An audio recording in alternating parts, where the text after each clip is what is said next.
You're listening to the Fresh Hell podcast.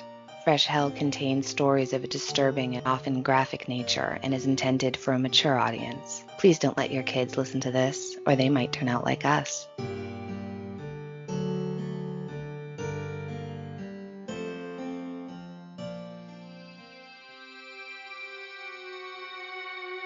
If you're looking for something different, Murder Mile covers the untold, unsolved and long-forgotten murders in London's West End. It's researched using the original police investigation files, it's presented as a dramatisation, and it focuses on the victims' lives in an honest, detailed and sympathetic way. Murder Mile is about life, not lunatics.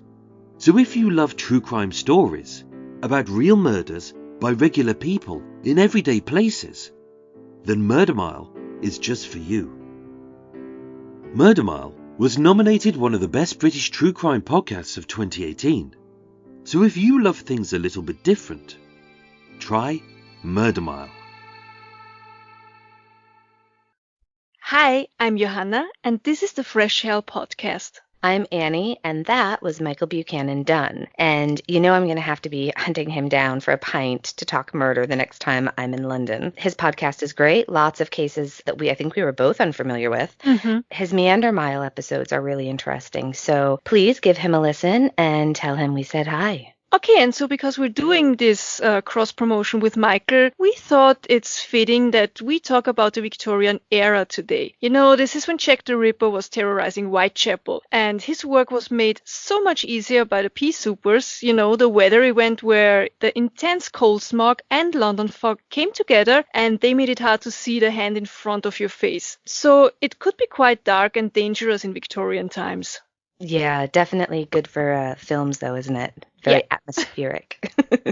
So we touched a little on some of the macabre practices of the era when we covered Tutankhamun in episode 14. But we wanted to take a deeper dive into this period and talk about some of the really strange ways people died regularly, which I think has really fascinated both of us in a lot of ways. And I'm so happy that we're doing this because there are so many fascinating things to talk about. I love this era too, especially the clothes, you know. What I find interesting in Austria during this time, we were near the end of the Biedermeier period, and following that was the so-called Romantic that was in the second half of the 19th century. And it was not morbid and dark at all. Actually, quite the contrary. This was romantic, idyllic era. So I think it's better and more interesting to talk about the Victorian era now. And I think I can say that this one is one that we're both looking forward to. Absolutely. The Victorian era, technically it's the period of Queen Victoria's reign, which was from June 20th, 1837 until she died on the 22nd of January, 1901. During her reign, there was more of a kind of a resistance to rational thought and rationalism, and society started to turn more toward romanticism and mysticism and even the supernatural. Yeah, a popular form of Victorian entertainment were paranormal events such as communicating with the dead. These forms of spiritual entertainment were more popular at this time than in any other period in modern Western history. Yeah, and it's just as well that the Victorians had a sort of love of death culture because they were dying all the time in very Victorian ways, some of which might really surprise you. So Susanna Lipscomb, she's a historian and author, and she's the host of this wonderful program that I'll talk about more later. But she wrote, quote, "Between 1851 and 1901, the average income per head in Britain doubled in real terms. At the same time, the cost of necessities like food dropped dramatically, and rents cost, on average, just 10% of a middle-class salary. This class had both disposable income and the leisure time to plow into a new ideal of the well-appointed home as a place of comfort, refuge, and wholesome morality." End quote. And there were lots of people to tell you how precisely you should achieve that wholesome morality. Middle-class women were just constantly being presented with ways in which to make their, and I mean really ultimately their husbands' lives easier with just constant ads for brand new inventions that were guaranteed to make life easier. And who would you turn to for advice? Well, Victorian women often turned to the advice of Mrs. Isabella Beeton and her book from 1861 called Mrs. Beeton's Household Management. This book was the housewife's how-to of the era, and you needed it because there were a lot of weird rules to learn and expectations to meet. The book was actually over 1,000 pages. Most were recipes which she seems to have copied from others. It also gave advice on motherhood and infants, on hiring and firing help, shopping guides, all kinds of topics a middle-class Victorian woman might need help with, actually. She herself led a rather tragic life. She lost 2 of her children as infants, possibly because her husband had given her syphilis, and she suffered many miscarriages and died from complications of childbirth when she was only 28 years old. Her book continued to be printed and added to long after her death, but her readers didn't know any of that. Yeah, that reminds me that V.C. Andrews was the same, wasn't it? Didn't she keep publishing books like long after she died? I think, yeah. Yeah, you're right. I could be wrong, but I think they were like ghostwriters. I read all of them, but it's been a while. So there's a saying that actually comes from the Victorian era, and it's the reassuring saying, safe as houses. So that originated at this time, and when the home was really seen as a refuge from the filthy, smog-filled cities. But ironically, houses themselves were one of the biggest dangers in the Victorian age. You see, this is where the Biedermeier has something in common with the Victorian era. The home was the refuge from all the big political changes and revolutions that were going on around that time, like revolutions from 1848. But yes, in German we have a saying that's zu Hause sterben die Leute, which translates to people die at home. Don't be fooled, people. You only think that you are safe. Okay. All right. I love that the British are like, oh, no worries, dear. You're safe as houses. And the Germans are like, yeah, people die at home.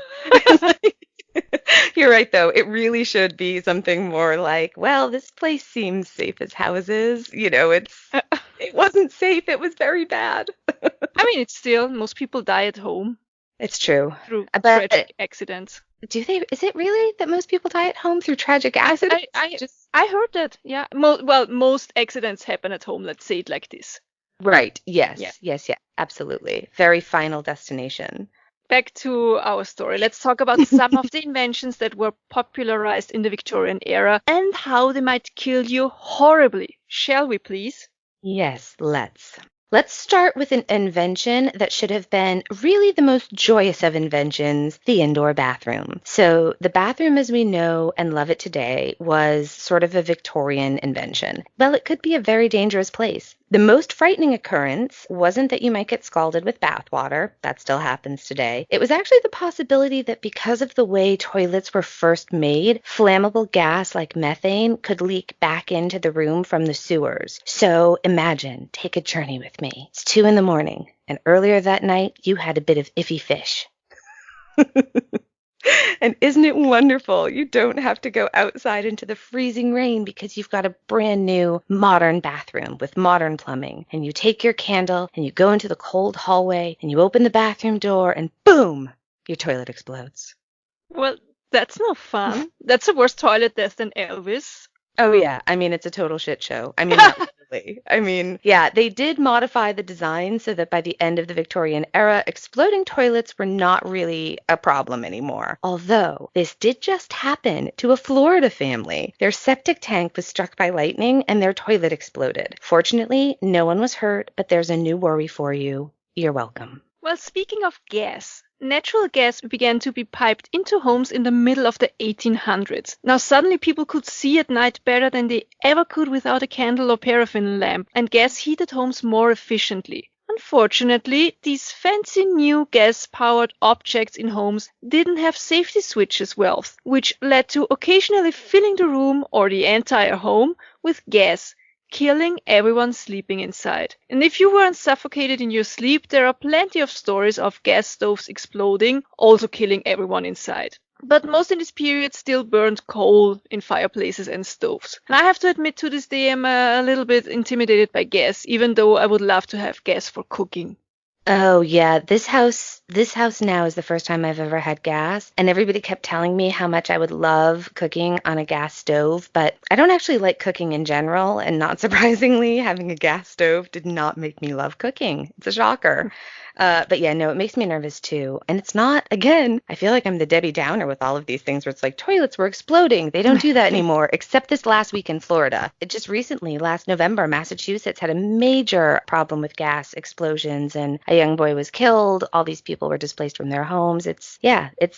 scary. All right. So you've got this much brighter gas lights turned on in the evening now, probably in really amazing Victorian light fixtures that I will pay a fortune for on Etsy. And then with the recent removal of taxes on windows, people had more windows in their homes now. And for the first time, people could actually see their surroundings. And they wanted bright, vivid color on their walls. And they usually accomplished this look with wallpaper. So one of the most popular colors, and certainly my favorite, is a very vivid green known as Scheele's green. It's a bright, long-lasting green. It's usually described as emerald, but I actually think it's closer to Savorite. But in order to achieve this color, they used copper combined with arsenic. So it was a very dangerous thing for the workers who made the wallpaper, fabric, clothing, anything that was dyed this color green. And we're going to get more into that in a bit. But it was also dangerous for the people who probably spent a lot of money on poisonous wallpaper, but in kind of a weird way. So sure, touching it would not be a good idea, and licking it is also a decidedly bad idea. But the real danger was when the wallpaper paste, which was made up of flour and water, went up on that wall and then combined with the damp climate of England, it would grow mold.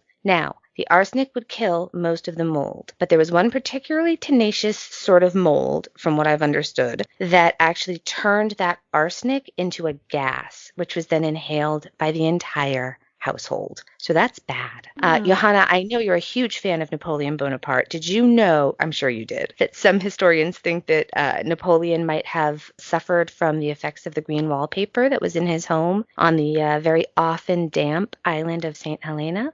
Yes, so that's actually very interesting. So for those of you who don't know, Napoleon Bonaparte died in the year 1821 on the island of St. Helena, where he was exiled to. Now, there has always been much speculation going on about what really killed him. And one of those theories was that the arsenic in the wallpaper did kill him. As you said, the weather on the island released arsenic fumes. So here's the spoiler alert. Nowadays, experts are pretty sure that Napoleon died from stomach cancer. But now think about that. If he was not feeling well, they probably did put him in his bedroom with the windows closed and the shutters closed. So he was in a room filled with arsenic fumes. And I'm sure his choice in wallpaper was not beneficial for his health at all. And they did actually find traces of arsenic in his hair, but not quite enough to actually kill him. But enough with Napoleon. That's not exactly the time period that we're talking about. Okay, now, if you were lucky enough to be at least middle class and were in one of the poorer families, things in Victorian London were... Well, yeah, I mean, they were pretty fucking grim, weren't they? Definitely. Yeah. And there were a couple of especially dangerous professions. One, as we just mentioned, was dyeing fabric using poisonous dye made with arsenic. For example, on November 20th, 1861, Matilda Scheurer, a 19-year-old artificial flower maker, died of accidental poisoning. So she was working making artificial flowers and leaves for fashion items, like for hats and clothing and stuff like this. And she was dusting them with a beautifully vibrant green dye. And the dye got under her nails and clung to her hands when she ate. A dye she was breathing in all day. A dye that was full of arsenic and killing her slowly and terribly. And in Fashion Victims, the dangers of dress past and present, Alison Matthews David tells us that the press described her death in grisly detail. And Matilda Scheurer's final illness was horrible. Quote, "She vomited green waters. The whites of her eyes had turned green, and she told her doctor that, quote, everything she looked at was green, end quote. In her final hours, she had convulsions every few minutes until she died with, quote, an expression of great anxiety, end quote, and foaming at the mouth, nose, and eyes. An autopsy confirmed that her fingernails had turned a very pronounced green, and the arsenic had reached her stomach, liver, and lungs, end quote." Oh, just 19 years old, and that's her life and death. It's awful. Horrible. The British Medical Journal wrote the arsenic-wearing woman, quote, carries in her skirts poison enough to slay the whole of the admirers she may meet within half a dozen ballrooms, end quote. Because of these reports, wealthy women got involved in the cause and people stopped using this shade of green. The public concern over arsenic helped phase it out of fashion. France, Germany, many other countries banned the pigment, but Britain didn't. No, they didn't. So in England, the Control of Poisons Bill of 1851 and the Arsenic Act of 1868 were passed to limit the amounts that an individual person could buy, but it was still completely legal and unregulated for use in any kind of industry. And so tons and tons of arsenic continued to be used in consumer products, which is super. Mm-hmm. In France, Ange Gabriel Maxime Voinat, he was one of the best physicians, and one of his patients included Napoleon III, so the nephew of the other Napoleon. He also had an interest in workplace hazards. And in 1859, so 3 years before Matilda's death across the channel, he had investigated the workshops and factories making artificial flowers, and he already had reported that the occupation was killing its workers, and he graphically illustrated the effects of arsenic poisoning on the body. Yeah, and it's a nightmare. And we have the illustrations of what arsenic will actually did to these workers, to their hands, their arms, their feet, if they had like a hole in their shoe. So it's so caustic that the arsenic powder would just cause terrible ulcers and sloughing of the skin. It also really badly affected men's genitals because, of course, they'd have arsenic on their hands when they'd go to urinate. And so that would it sort of looked like a sexually transmitted disease. It's horrific. It's all horrific. They had anemia, nausea, vomiting, diarrhea, and just terrible headaches. We'll post the arsenic illustration in our Facebook group and in the episode album, so you can see, you'll also be able to find full articles on this in our sources if you want more info on arsenic. We could go on and on about arsenic. It's horrible, yeah. Okay, yeah. So we know now arsenic was killing people left and right, unintentionally all over the place, which made it a particularly handy poison if you wanted someone dead. And as we said, arsenic was easy to get your hands on, a normal item on a shopping list, and it was super affordable. A lot of intentional arsenic poisonings were probably blamed on the cholera epidemic or other illnesses, and so there's no question. Plenty of people in the early Victorian era got away with murder, as there was no reliable test for arsenic poisoning. Interestingly, and unsurprisingly, although men committed most of the murders at this time, there was, of course, a lot of worry about wives poisoning their husbands. Yeah. So all of this started to change in 1832 when English chemist James Marsh, who had gotten just completely fed up when he was called to testify in a case, he was certain that a man had murdered his grandfather with arsenic. But he didn't have enough evidence to convict, and so the murderer went free. And he was doubly enraged when the guy later admitted he had murdered his grandfather with arsenic. This was the event that sort of drove Marsh to successfully devise the Marsh test, which was first used in a criminal trial in France in 1840. So this could accurately detect arsenic. But even with this very new accurate test, it was still really hard to prove intentional poisoning because, as we said, there was just so much arsenic in so many things that it was just really common to find traces of it in pretty much every single dead body. Also, there were a lot of women who were accused of poisoning their husbands or lovers who explained the presence of arsenic in their bodies using the Styrian defense. So that is the claim that their partner ate arsenic by choice. And so, Johanna, why don't you explain this defense? Because I think this all happened in your neck of the woods, yeah? That's right. So what happened was that in Styria is one of our 9 states here in Austria. So some of the peasants were known to spread small amounts of arsenic on their bread or toast 2 or 3 times a week. They did this for health and beauty reasons, because in very small doses, arsenic could give women a more, let's say, curvaceous figure and men more bulk, This happened because of the fluid retention that arsenic causes and because it kills bacteria so well. So, for example, people with acne found that their complexion was a lot better once they started eating arsenic. The problem is, once you start eating it, you have to keep eating it or you die.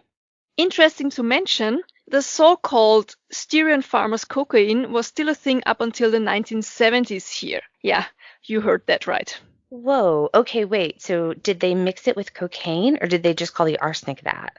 Yeah, no, the Styrian farmers didn't have access to cocaine in the 19th century, although of course it was already being used as medicine, but they're just calling it that now, jokingly. Wow, it's so crazy to me that they continued eating arsenic until the 70s. Right? Wow. Wow. Wow. Yeah, so arsenic was an ingredient in a lot of cosmetics, and we're going to post ads for things like arsenic wafers that you would eat. Ugh. It was everywhere. And I hope we've covered just how insidious arsenic was. We had pages and pages and pages of notes on arsenic, you guys, that we were like, we got to cut some of this because this is going to be a full hour on arsenic. Yeah. It's incredible to think about today. But there were a lot of other poisons in the Victorian home to be afraid of, like lead. The thing is, many poisons have like a terrible bitter taste, not lead. Not That's lead. the problem. Yeah. Children's toys were commonly painted with lead paint, and children, they put things in their mouth. They put the toy in their mouth or a thumb in their mouth after playing with the toy, and they were being poisoned, little by little. But the problem is lead attacks the nervous system, so even the most mild lead poisoning, it can cause encephalopathy, it can cause problems in normal childhood development. Another thing, the makeup at the time also contained mercury and lead, which sometimes damaged the nerves in their wrists so that they couldn't raise their hands, for example. Oh, that immediately reminds me of Alexis on Schitt's Creek, like, ew, lead. But yeah. Yeah, still haven't watched that, still on my list though. It's so good. When you see the Alexis hands, you'll understand. It's amazing the things women were putting on their faces at that time. Just mercury, ammonia, lead. It's just, ugh. All right. So one of the most surprising causes of death for infants, though, was the newly invented baby bottle, of all things. So previously, if you were upper class, you did not breastfeed. You had staff, nannies, and a wet nurse who would breastfeed for you. If you were middle class, you might have enough for a housekeeper, but probably not a wet nurse.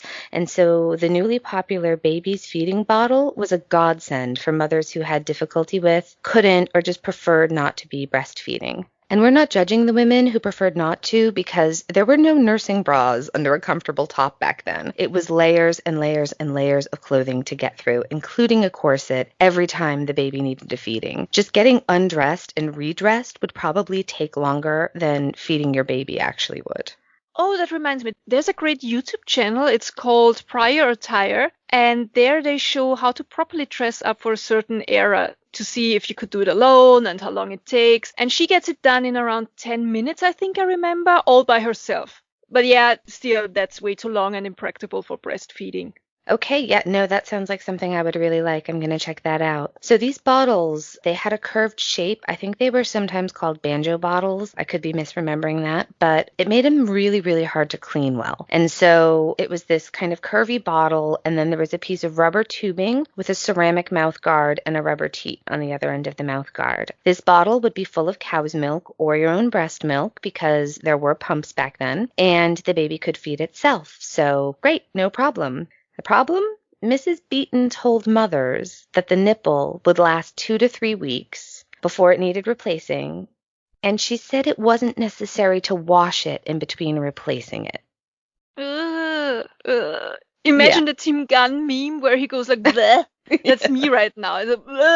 Yeah. That sounds problematic. So problematic, really. Blech is right. It's blech. These really hard to clean bottles combined with the porous tubing and ceramic guard, it just provided a perfect incubator for all kinds of nasty bacteria. Babies were getting very sick, and in the Victorian era, something like dehydration could and did kill a baby very, very quickly. Doctors were opposed to these bottles, and by the time they were outlawed in New York in 1897, they were commonly known as murder bottles. Surprisingly, people kept using them through the 1920s. I don't know, maybe that's not surprising based on all the things we know these days, but I'm always shocked when people keep doing these things like arsenic on toast into the 70s.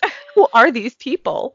But unsurprisingly, I actually have a ceramic stopper from a Victorian murder bottle. I bought it in an antique store, so I'll post a photo of it with some of our photos and ads from this time in the Facebook group so you can see what we mean. Now, let's say that you couldn't or you didn't pump and you were using cow's milk in your baby's bottle, as well as in your tea, your cooking, your baking. Let's just explain how dangerous milk was. People were putting boracic acid in their milk on purpose because it was believed to purify milk. It made spoiled milk smell and taste less sour. So yeah, even our old friend Mrs. Beaton said that this was, quote, quite a harmless addition, end quote. But again, she was wrong because small amounts of boracic acid can cause nausea, vomiting, and diarrhea and stomach cramps, especially in infants. And remember what we said about infants and dehydration. But worse was the spoiled milk you've added chemicals to in order to keep drinking it. Is also a breeding ground, of course, for bovine tuberculosis. And tuberculosis, or TB, as we know, was a very serious issue in the Victorian era. You know, in films, when someone in a period piece dies, they usually coughing up blood. They had consumption, which is known as tuberculosis. But there are actually different kinds of TB. So many of the cows that were kept near cities to provide fresh milk were infected with bovine tuberculosis, or short BTB. And before pasteurization was invented in 1862, which is actually another very cool scientific discovery and very important, milk very often contained BTB, which damages the internal organs and the spine, and it causes serious deformity in children. It is actually estimated that 500,000 children died of BTB from drinking milk in the Victorian era. That is shocking, isn't it? 500,000 children from bovine tuberculosis. Tuberculosis is one of the, shout out to all the other autoimmune people out there. That's the really scary one for us.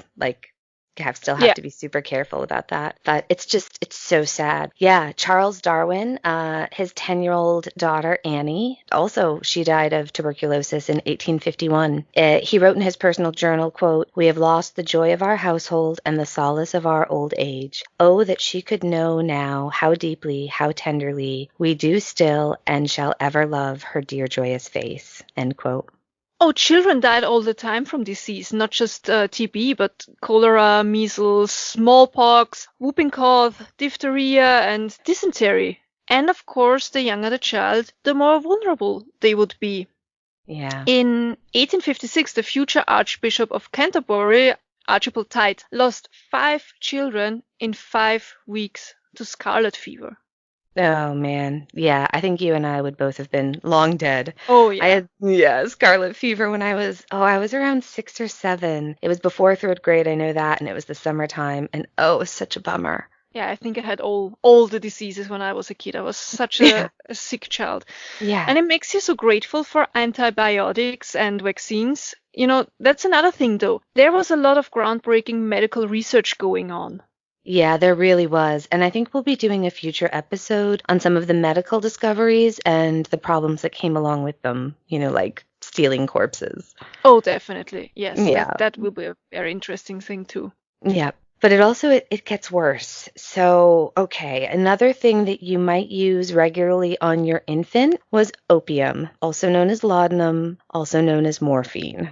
It was sold as a, quote, in quotes, quieting remedy for children. There were all kinds of products that claimed to help with teething, fussiness, separation anxiety, anything that caused your baby to cry, they could fix it with opium. So, according to Anthony S. Wall, he's a professor of history at Vassar College, and I really like this quote because it involves cities where I have friends and families. Quote, "The use of opium was widespread both in town and country. In Manchester, according to one account, 5 out of 6 working-class families used it habitually. One Manchester druggist admitted selling half a gallon of Godfrey's cordial, the most popular mixture. It contained opium, treacle, water, and spices, and between 5 and 6 gallons what was euphemistically called, quote, quietness, end quote, every week. In Nottingham, one member of the town council, a druggist, sold 400 gallons of laudanum annually. At mid-century, there were at least 10 proprietary brands, with Godfrey's Cordial, Steedman's Powder, and the grandly named Atkinson's Royal Infants Preservative among the most popular. Opium killed far more infants through starvation than directly through overdose. The drug makes them lose their appetite, but the coroner was likely to record the death as, quote, debility from birth, lack of breast milk, although you do see the cause of death as simply starvation, end quote. This is awful, and I just found this so incredibly sad. So my understanding from reading a bunch of articles about this is that if you were poor, right, you might use this to either knock your baby out because you had to work, and of course your other children would already be out working as chimney sweeps or in factories from around age 4, right? So you wouldn't even think about whether or not this doctor recommended medicine might even possibly be harmful, right? Mm-hmm. Or tragically, you were using it to calm your baby who was starving and screaming for food, because even if you were breastfeeding, if you were so malnourished yourself, there wouldn't be enough fat or nutrients in your milk to keep your baby alive, right? Now you're using this to quiet your starving baby who you don't realize is starving, and it's going to stop them from eating, and it's heartbreaking. We know this now, but mothers then wouldn't have known, and the whole thing, it's just incredibly tragic. If you were of a higher class and you wanted something to soothe your baby when it was teething, you still might accidentally overdose it on one of these laudanum quieting medicines. So I think one of the things I read said it was like 2 drops was sort of like what was recommended, but also you had to be careful because 6 drops would kill a baby instantly. Yeah, about the quieting, that was a thing in Austria well into the 20th century. I actually heard about cases of this up until the 1950s, I think. So it was called a Mondzutz, and basically what they did is they would wrap some unripe poppy heads in a napkin and the babies would suck on it. The farmers did it, so they could work in the fields while the kids were sleeping in the shade. Yep, mommy's little helper. It drives home the struggle it's the struggle people still have to this day, isn't it? You're just trying your damnedest to be a good parent while also needing to work long hours away from your kids so you can feed those kids and keep a roof over their heads. And then wealthy people are judging you because you're working the late shift at Walmart with no benefits instead of helping with homework. This is the cycle of poverty, right? It's still a problem today. And it's sad, and now I want to suck on an unripe poppy and sleep in the shade. Yeah. Yeah, sleeping in the shade sounds fine to me too. Poppies sound good to me right now, so. Okay, so another serious danger when trying to feed your family was, of all things, bread. Because when bread started to be mass-produced, manufacturers realized they could make a little bit more money if they swapped ingredients for cheap substitutes that would add weight and bulk. So what they did was the bread was laced with chalk, plaster of Paris, or alum. Ugh, oh God. All right, listen. If my nieces and nephews or any young people out there who shouldn't be listening are listening, kids, listen. This is also why you should never, ever take street drugs, okay? Mm-hmm. Yeah, you guys got the internet. Your parents had good street drugs. Today, it's all concrete mix and fentanyl. Don't do drugs. Don't touch it. Okay. Sorry, tell us more about alum. So here we'd say aluminum, or I think, does the rest of the world say aluminium? Yep, in German it's aluminium. Yep, everywhere. I think it's everywhere it's aluminium, isn't it, except here?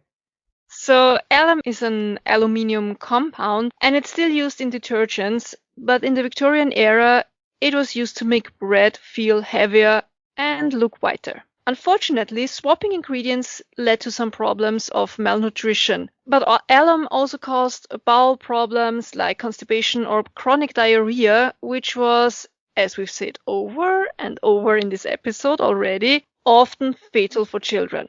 Dehydration. Yeah. We could call this episode Dehydration Will Kill Your Baby. Yeah. I just feel like that's, these poor people. I died from dehydration when I was a kid. Did you? Yeah, because I had, I had to go to the hospital for 3 weeks because I had diarrhea. And I was dehydrated already, and they just brought me to the hospital, and I had to stay there for 3 weeks. And the doctors, until the end, I think they didn't know what I had. They later called it like some kind of typhoid. Oh, wow. Yeah. That's awful. Yeah. And that's Okay. Europe 20th century, I know. Yeah. Oh, I've been hospitalized for dehydration a lot, but just typhus, oh, you poor little thing. Well, if it weren't bad enough that big business were poisoning your family for profit, you might also accidentally poison your entire family. So, cleanliness is next to godliness is a phrase the Victorians made popular. One of my favorite things about this episode are how many common phrases we use that actually originated from this time period. So, cleanliness is next to godliness. That's one of them, and they just really believed it. It was all tied in with their ideals of morality and respectability. And as you mentioned earlier, thanks to new discoveries in science, thanks to people like Louis Pasteur, they had educated the Victorian people about germ theory. And so, again, the market is just flooded with ads for all kinds of cleaning products. Most contained carbolic acid or other poisons. Cleaning stuff is still toxic today. The difference was back then, these cleaning products were sold in bottles or boxes that were absolutely identical to very common household supplies like baking powder. Ooh, yeah, that's gonna be good. It was not. It was not good. Yeah, people were accidentally poisoned all the time. So in September 1888, the Aberdeen Evening Express reported that 13 people had been accidentally poisoned by carbolic acid in one incident, and 5 of them did die. Not good. All right, so what's next on our list of Victorian perils? Oh, what about fashion? Okay, well, we talked about the dangers of dyes made using arsenic, but also this time socks made with aniline dyes caused terrible inflammation of the feet of the men wearing them, and they gave the workers who made them open sores and sometimes bladder cancer. Oh, yeah. All right. So we also had celluloid combs. So celluloid was an early type of plastic made popular during the Victorian era. And these celluloid combs, women would wear them in their hair, but they would explode if they got too hot. That's fun, isn't it? There's also a case I read of a guy who died when he was combing out his beard with a celluloid comb and it exploded. So it was a lot cheaper than the ivory and other very expensive materials that it replaced. So they were able to manufacture goods a lot more cheaply, but it was just really dangerous. There was also a factory that made plastic combs in Brooklyn that exploded, killing a bunch of people. Okay, now I have to imagine in my head, bustle up women and men in fancy suits and majestic beards, and they're just walking down the street and exploding left and right. I think that's how it would look if Michael Bay would make a period movie. Yeah, totally. Just exploding. Just exploding. Or it could be a scene out of the next, Manners Maketh the Man. What's that, I have no idea. Isn't that The King's Man or something like that? Sorry. Yeah. Yes, that's actually that should be a scene in the next Kingsman movie. Yeah. Totally see that because nobody expects an exploding comb, right? Not only combs, but also men's hats. They were dangerous too. Not as much for the men wearing them because they were aligned, but for the men making them. They used mercury in the glue they worked with and they were inhaling it regularly. And that was really a serious problem because mercury is incredibly dangerous, and mercury poisoning was debilitating and deadly. So one of the first symptoms were neurological problems like trembling. Oh yeah, not too far from me. So Danbury, Connecticut was known as a big hat making town. And I guess it was so common, these symptoms, that it became known as the Danbury Shakes. That's horrible. Yeah, people were just like, well, that's the norm here. But you're good dancers then, right? Yeah, great dancers, lots of hats. I'm a fan. Fuzzy. Sorry. Okay, No, sorry. Mercury poisoning is funny, but jazz hands are always. Sorry, we're going to hell. No, we're going straight to hell. It's all right. We'll be together. So back to the hats, yeah? Many hat makers, they also developed serious heart and lung problems. They lost their teeth, and they were very often paranoid, and they showed other signs of mental illness due to the toxic mercury. And this strange behavior is where many believe the phrase mad as a hatter most noted in Alice in Wonderland, originated. I've got a bit of a Lewis Carroll fun fact for you guys later, but yeah, those are just some of the ways that men suffered and died for fashion. But not surprisingly, it was a lot worse for women. So much worse. So much worse. All right, let's talk first about corsets. So I've only worn them in theater productions and like Halloween maybe. I'm not a fan. Also, I was way too skinny and flat-chested to ever bother with a corset before I got sick. And now between like the arthritis and fibromyalgia, it just feels like it would be torture. But how about you? Are you a fan? I love corsets. Don't get me wrong, I wouldn't lounge around in the house in it, but I do love the feeling, the posture it gives you, the shape, it just pushes and squeezes everything to the right place. So I'm a big fan. I find it super sexy.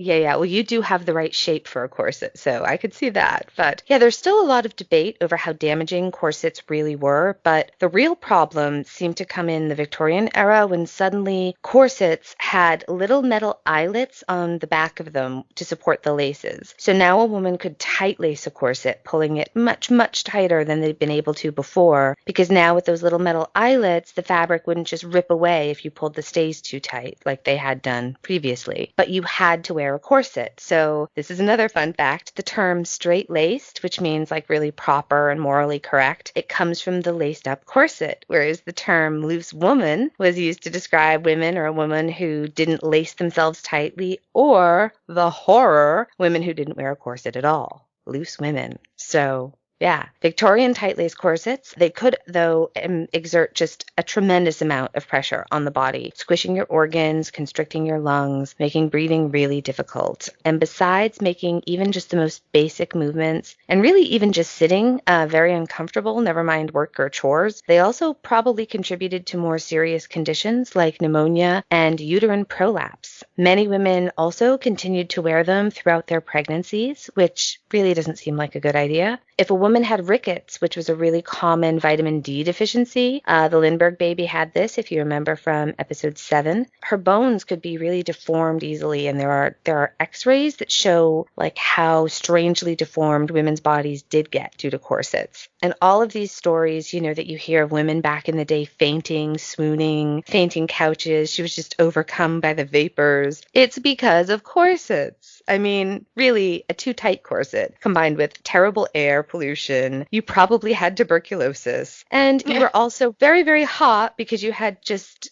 tons and tons of layers of clothing on. So women weren't weaker. They just really couldn't fucking breathe. Okay, let's talk for a moment about crinolines, please, because these enormous underskirts, they were first brought to the UK from Spain by Catherine of Aragon.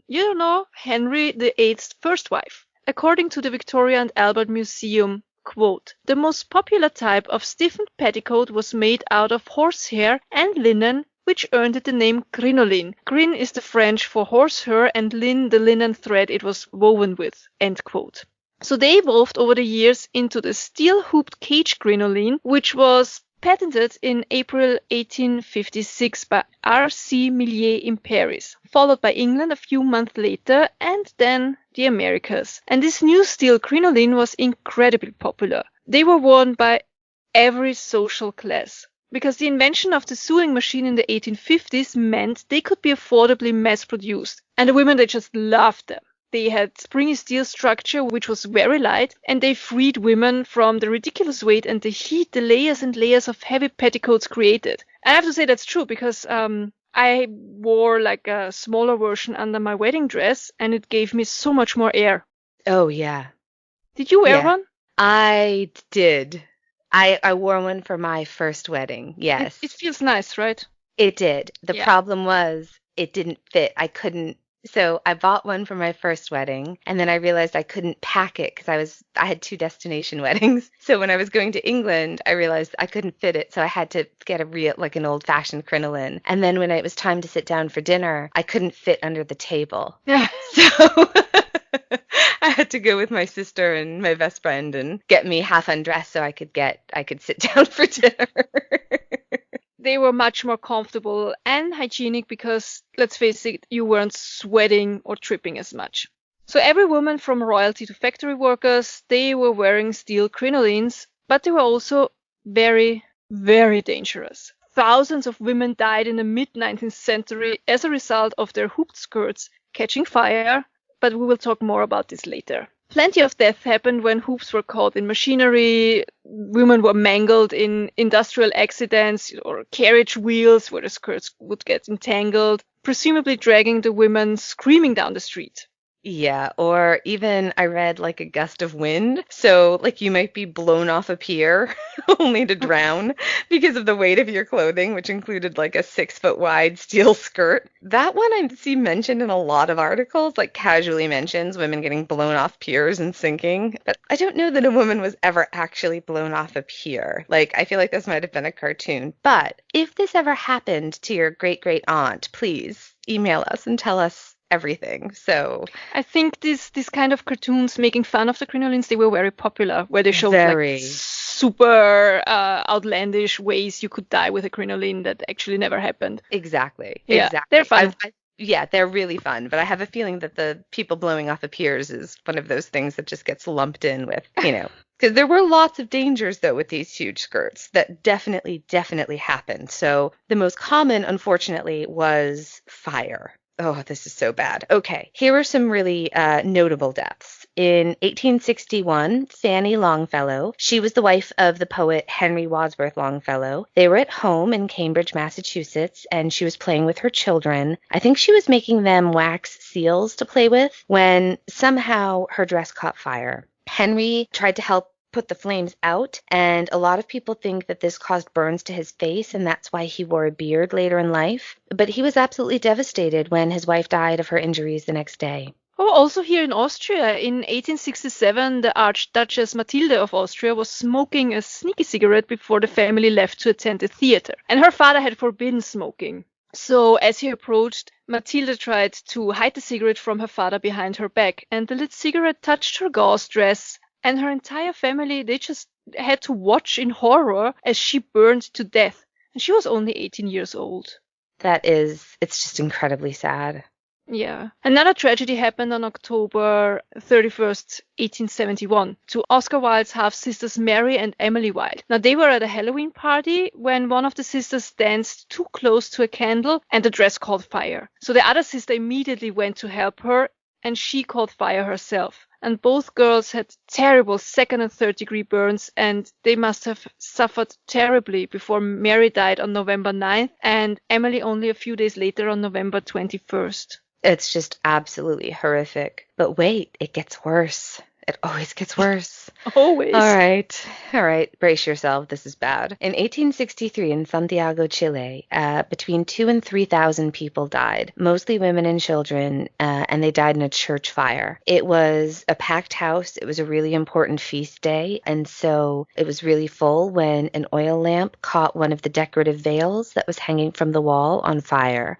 So people tried to run outside, but the doors opened inward, and the widths of the women's skirts and just the press of people trying to get out, people were just trampled, and it created a sort of just like a burning human wall, making escape impossible. It's about the worst thing I can imagine. So entire families were wiped out in a single day. Now, the men were actually seated separately from the women, so they pretty much all got out, and a lot of the men did rush back around trying to save their wives, children, and mothers unsuccessfully. Many of them died too. The cleanup of the dead took about 10 days, and because the fire was so bad, the bodies were burned beyond recognition, and they were all placed into a mass grave at the Cementerio General de Santiago. But don't worry, you'll be happy to know that the priests took a back way out, saving themselves and most of the church's treasure. When the newspapers published the names of all of the dead, which were in the thousands, and also reported that the priests and artifacts survived, the public was absolutely furious. But priests tried to calm and reassure the parishioners by explaining that the Virgin Mary just wanted all of those women and children right away, so she took them straight to her bosom. So that's fine then.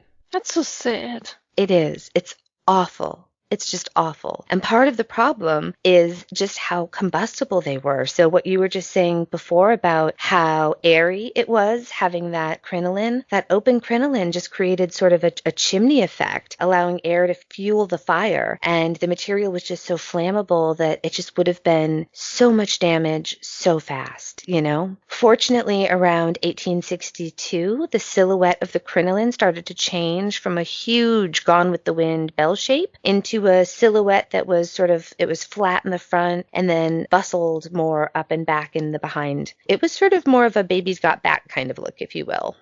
Yeah, I love the bustle look too. I think it's super pretty. Unfortunately, there was still plenty of fire death, especially with ballerinas, for example. Oh, this is so bad. Okay. So, Emma Livry was 16 when she made her Paris Opera debut in 1858, and she was described as, quote, plain but captivating, end quote, whatever that means.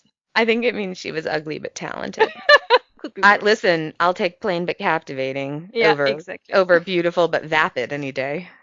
So she was plain but captivating, but that didn't hinder her to become a huge star. So Livry was considered a prodigy. And there was so much talk about her that a famous diva, a prima ballerina known as La Taglioni, came to Paris to see what all the fuss was about. And once La Taglioni saw Emma perform, she immediately made the girl her protege. Ballet was a very dangerous profession, and the ballerinas had been burned before. And in 1859, there was an imperial decree demanding that all costumes and sets be as flame-proof as possible. So the delicate tutus, they were immersed in a fire-resistant liquid before being worn on stage. But there was a problem. The process left the skirts looking dingy and worse, stiff.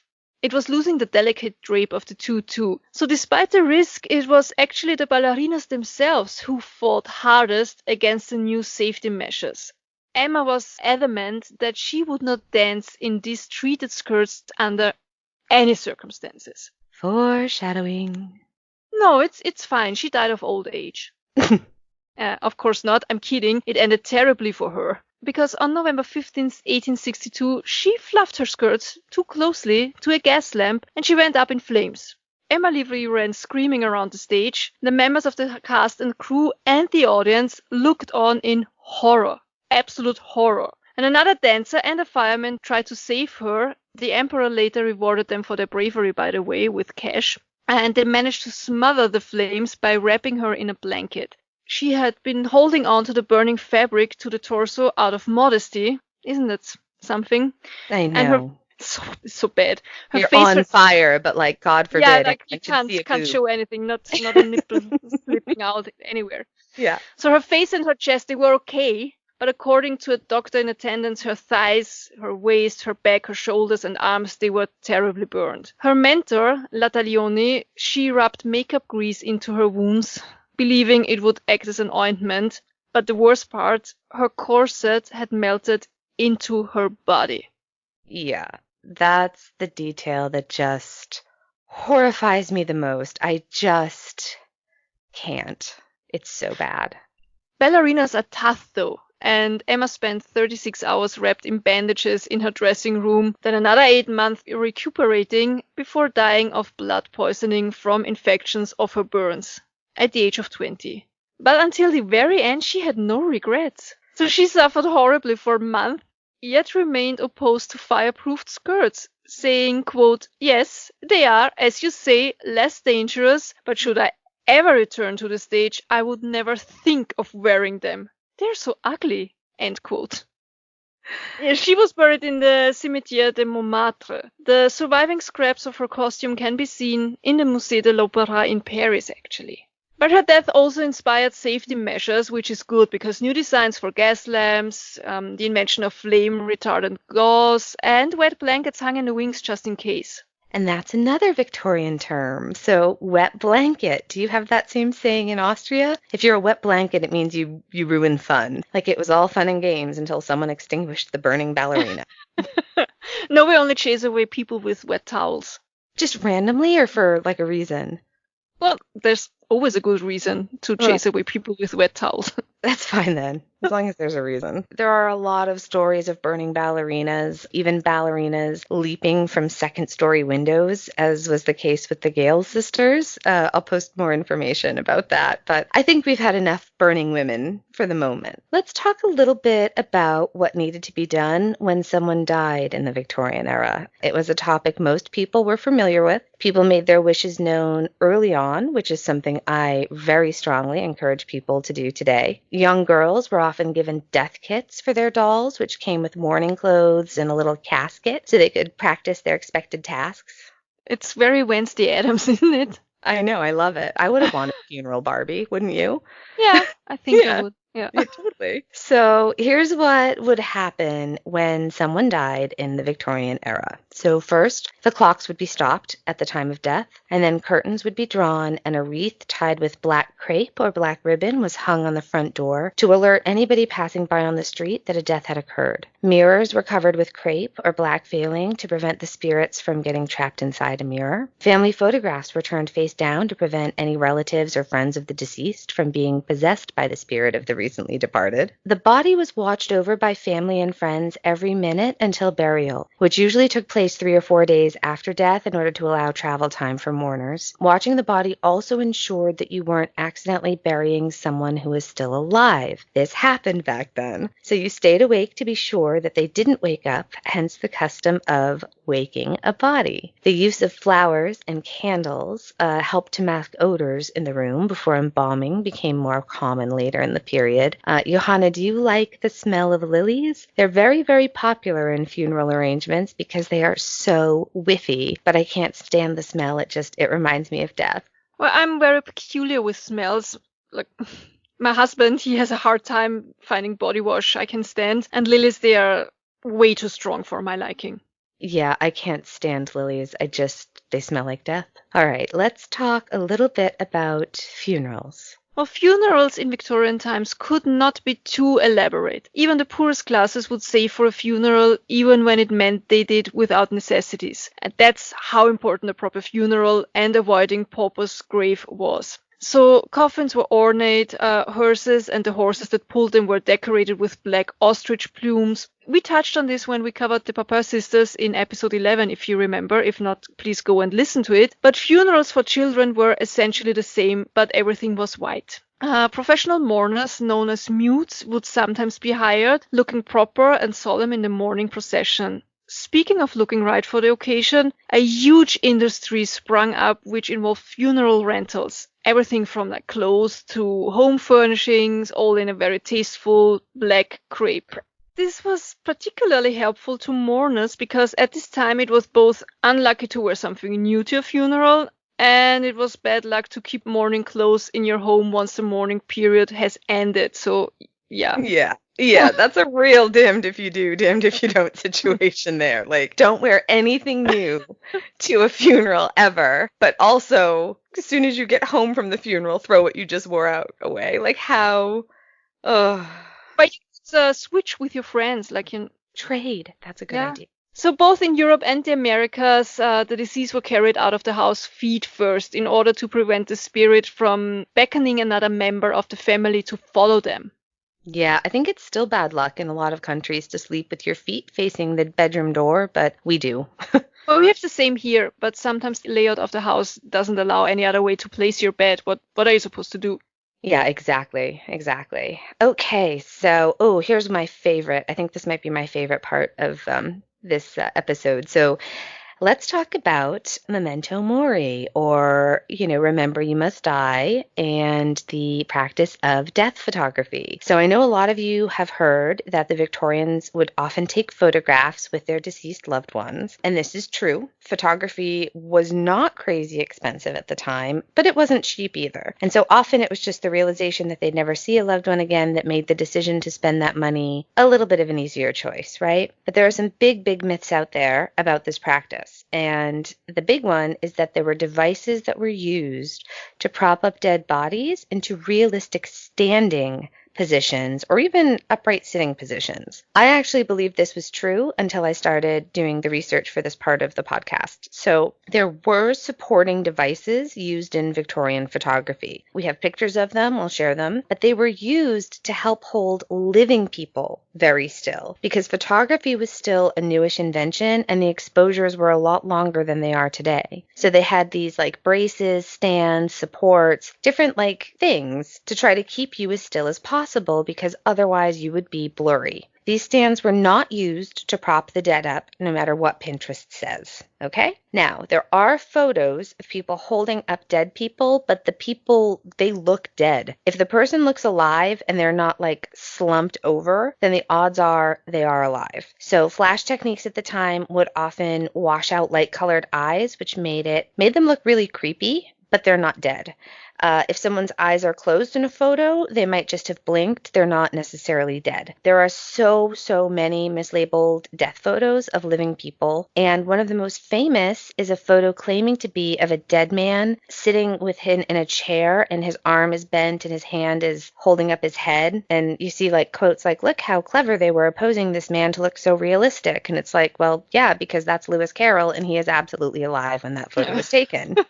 So we'll post them in the Facebook group. I also discovered a great YouTube channel, Ask a Mortician. I'll link to it because she was the most fun to watch for some of this information. It was really great. Maybe I'll do, if you guys want, maybe we'll post them in the Facebook group. See if you can spot the difference between. Oh, that would be fun. I want to say, but yeah, it would be fun. I think it would be interesting. So we'll do that. A lot of them are really very, very beautiful. I became sort of obsessed with death photography at one point. So yeah, I'm a fan. This is a practice that continues today. I personally don't do it, but I know people who always take photos at open casket funerals. I think I mentioned it before. I think it was in our mummy episode. We don't do open casket here.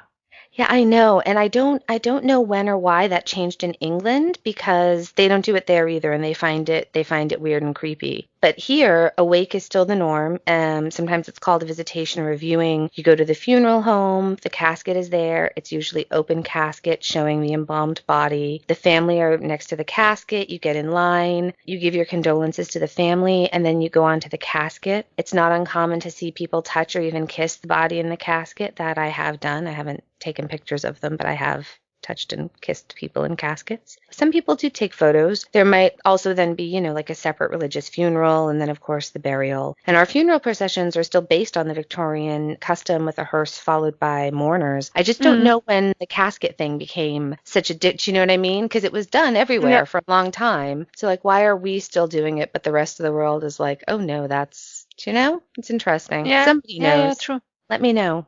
Another interesting myth of the Victorian era was the use of lacrimatories or, tear bottles. It's said that the grieving people would collect their tears in these little bottles and they grieve until their tears dried up.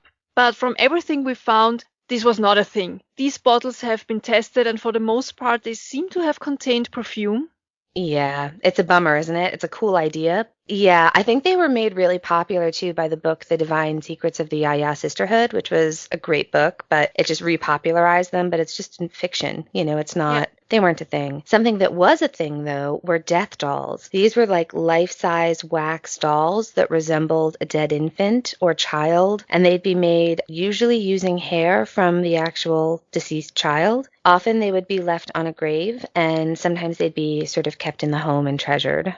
It's a little bit like Reborn nowadays. Yes, Yeah. yes. And that was one of the things that I actually did find a lot when I was looking into the death photography information is there is a really big practice today for people who lose infants, who have infants that are either stillborn or lose their infants really soon after birth, that there's a really amazing options now for photography, which I completely understand. Also for burying their lovely people who, for example, donate their wedding gowns and then little dresses are made for burial. Yeah. Yeah. It's nice. I think it's important to talk about that sort of stuff. I don't know. It's I always feel bad, for example, when you hear of somebody who doesn't want to talk about a loss or doesn't want to talk about miscarriages or doesn't want like that there's a shame or a need to hide pain, you know what I mean, from the Yeah. world. And it's like, it's okay. Like you're allowed to. I mean, everybody grieves differently, but Yes, you should never not say anything because you feel shamed into being quiet and just enduring it, I think. exactly. Yeah. Exactly. If you That's want to right. be quiet, be quiet. It's fine. Yeah, that's right. If you're a very private person, be a very private person, and no problem at all. If you want to wear black for 2 years with a giant veil, you do you, but just no shame. All right, so back to our Victorian burials, because when it was time to bury a loved one, there was actually a lot to think about. Like, what kind of tombstone symbolism would you choose, and would you equip your loved one's final resting place with security measures? Grave robbery was very common at this time, but that's a whole different episode we really want to do. But you might take precautions to prevent a body from being stolen. You might also buy a coffin with an emergency bell that was rigged to ring in case of accidentally burying a coma patient, which did happen. Another alternative was to provide the deceased with poison in the casket. So if they did have the extraordinary misfortune of waking up buried alive, they could go ahead and end it for good this time. And Oof, can it's you also imagine? super, it's also, you don't have to dig them up again and everybody dies. So they're already there. Let's just, it's okay. Just It's see. fine. It's fine. You Take the had your pill. time. Take the pill, Edward. Go to sleep. It's fine. So after burial, there would be a reception and meal favors in form of individually wrapped funeral cookies.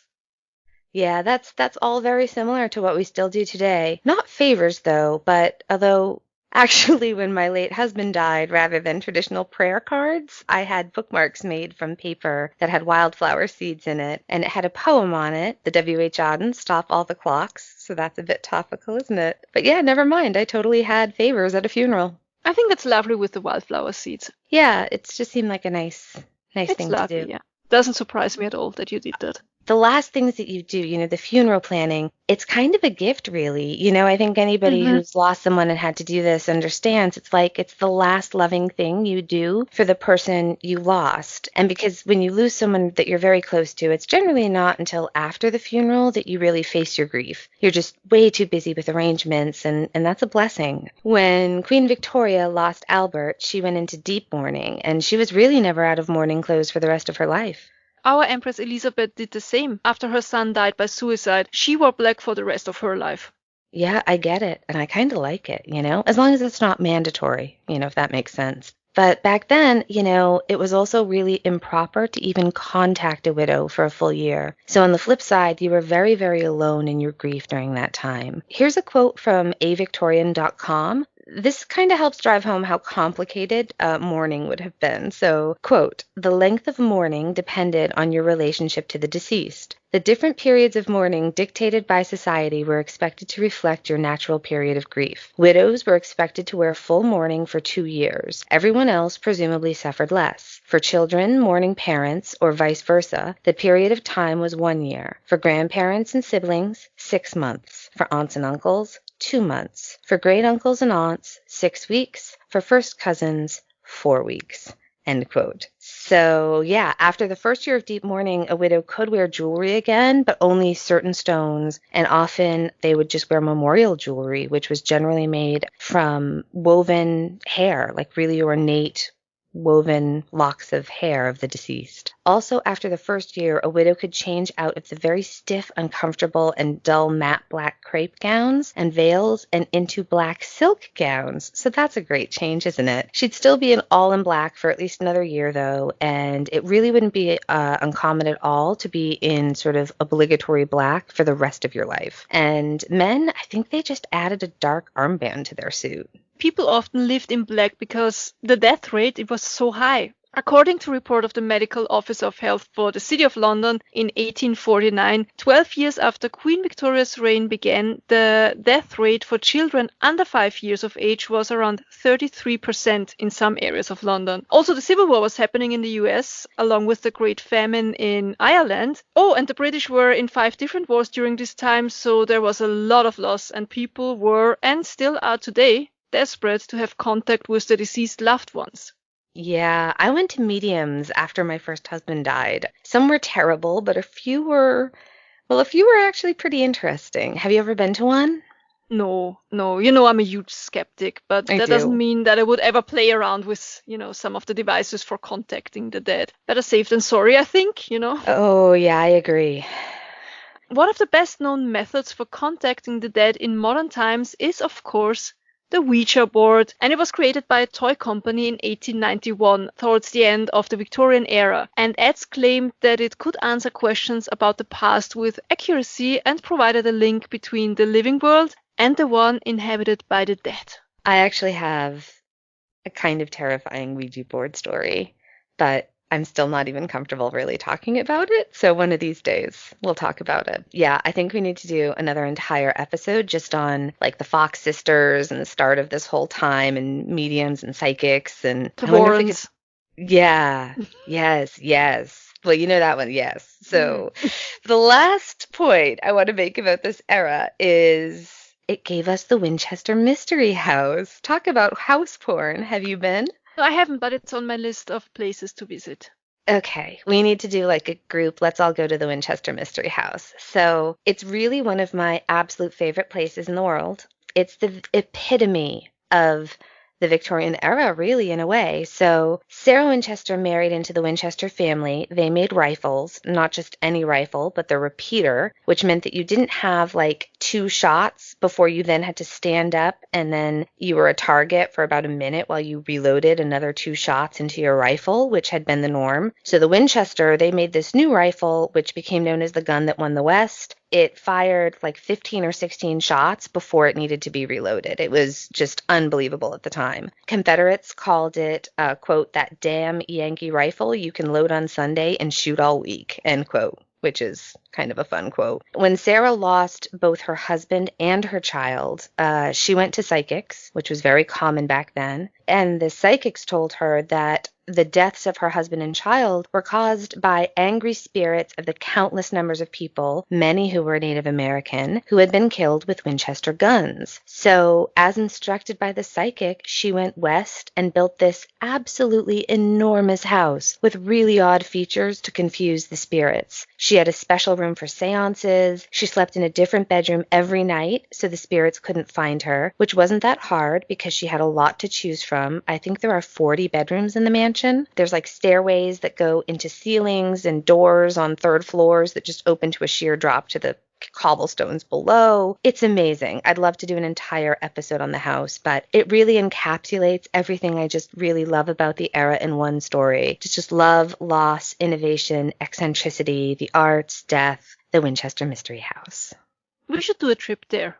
Yeah, I would love that. Let's do a meetup there and maybe we could get like a private tour, and I think we could go on and on and on and on and on about this era, but hopefully we've touched on a lot of big things. There could be a part 2 down the road, and I think there's a lot of spin-off episodes coming your way. Please come join our Facebook group because there's going to be a lot of photos and discussion for this episode. And we will definitely be revisiting this period for plenty of future episodes. So hopefully we've given you a glimpse into life at this time. Most people know how bad things were for the poor in the Victorian era, thanks to the works by Charles Dickens, but it's surprising how dangerous things were for all classes, really. Yeah, and Dickens got in on the ghost trend too, writing A Christmas Carol, which was then when Christmas cards became a thing. So a lot of Christmas traditions that we love today are actually a result of the Victorian obsession with death, and I love it. Okay, so what's your something good this week?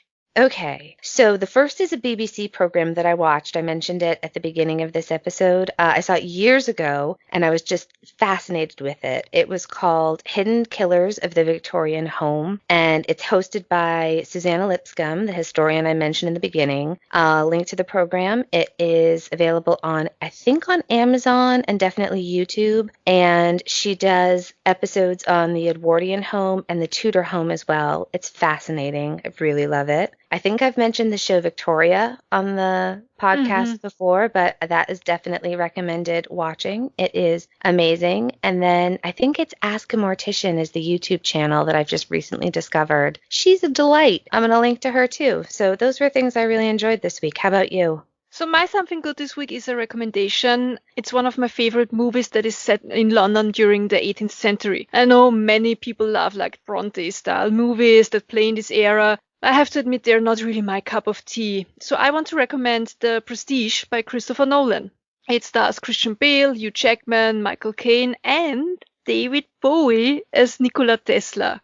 And let's face it, Nikola Tesla, he would deserve a whole episode, I think. Oh, yeah. I mean, he was fascinating. Amazing. But back to the movie. So it centers around two magician friends at first, but later they turn into rivals and they try not only to outdo each other on stage, but also to disclose all the magic tricks of their opponent. And I think it's one of Nolan's most underrated movies. So please go and watch The Prestige. Yeah, I agree. I second that recommendation. We love that movie. It's a great one. Thanks so much for listening to us ramble on about things we love. We hope you enjoyed this episode. If you did, please rate, review, and subscribe. It really does help. Tell your friends. Come say hi on social media. Join our Facebook group. You find it under Fresh Hell Podcast, Murder, Mystery, and the Macabre. It's a closed group and it's truly a lot of fun. And you also find all the photos, all the sources for our research. Everything is there. Yeah, come talk to us about it. We want to chat. We hope you're well. We hope you have a good week. And as always, if you yourself are going through hell, keep going. Tschüss. Bye.